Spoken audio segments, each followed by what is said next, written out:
Let's see how we can use multiple variables now together with the getOpenAIImage function in order to produce a more complex program.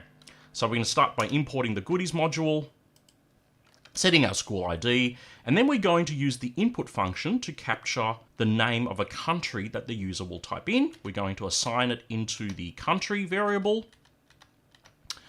And now, notice the next line is going to join or concatenate the contents of the country variable to the text autumn landscape in.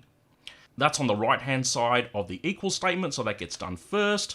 So it looks inside the country variable, it finds whatever we typed in. In this example, it's France. It joins France to the end of that piece of text, and then it moves over to the left hand side, which will assign that completed piece of text into the prompt variable. There it is.